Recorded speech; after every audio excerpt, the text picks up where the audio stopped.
When the Sony ZV-E1 first came out, I pre-ordered it, I got that camera. When the Sony FX2 came out, I pre-ordered it, got that camera. The Sony FX5 is a cool camera, but I really don't need it, respectfully. Now I do client work and I do content, and honestly, these two cameras, the Sony ZV-E1, which I'm currently shooting on, and the FX2 is really all I need for real. Sony FX5 is a cool camera, got a lot of different specs, you know, open gate, 5K, RAW, all of these type of things is cool, but for what I do, I just feel like I don't really need it. I'm really just uploading most of my videos on YouTube and on social media platforms. So of course with that, you know, all the videos are being compressed. So it really don't make no sense for me to go out there and spend 5K on a camera that reboots. I feel like it's not worth it. I'm cool with the Sony FX2. If I want to shoot 12 hours straight, I can. I'm gonna use this camera. And then for my content, the Sony ZV-E1 is more than enough. I actually just filmed a client today. I filmed that client with the Sony ZV-E1 with the 10mm. I used the 24-70 G Master or the 16-35. So really that's all I need and I'm good. Like, you know, as long as it shoot 4K and if I need to slow it down 120 frames per second, I'm Gucci. Like Sony ZV-E1 has been my workhorse. I love this camera, man. Sony ZV-E1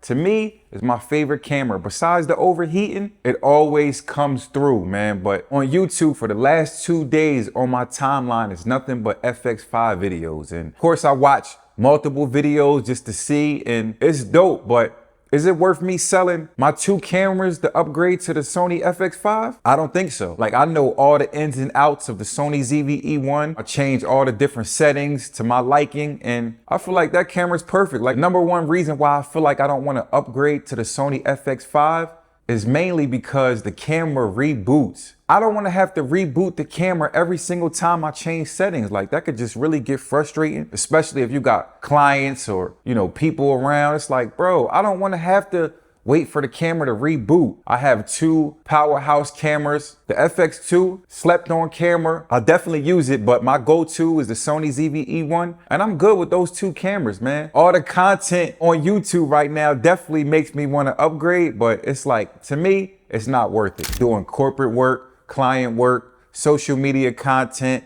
I'm good with these two cameras. I'm really good, man. So sometimes you don't really want to get caught up in all the hype, man. You need to look at your situation and see, does it make sense for you to upgrade to the FX5? I don't know. You got to think about that. You got to make that decision. But I do know the FX5 is not for a beginner. If you're starting to just figure out how to work a camera, do not use the FX5. Start with the FX2, FX3, or even the FX30. And to be honest, the FX3 is still a great camera. That's gonna be my next camera. I'll probably have a 3-camera setup, FX3, FX2, and a Sony ZV-E1. Yeah, man, the FX5, I just can't see me trying to spend $5,000 on that camera, knowing that I really don't need that right now. So I'm gonna just thug it out, continue to use the Sony ZV-E1, continue to use the FX2. Like I said, man, these cameras, man, I love them. Like, I use them all the time. I feel like if you want to take your content to the next level, man, the Sony ZV-E1, that's what I'm going to recommend. 10 out of 10 to me. Besides the overheating, that camera is a beast, period. It's a lot of hype surrounding this FX5. And when I'm watching all these different videos, I'm just thinking like, you know what? I don't think I want to upgrade to the FX5, man. Looks like a cool camera, but I don't need it. For my current situation right now, I don't need the FX5.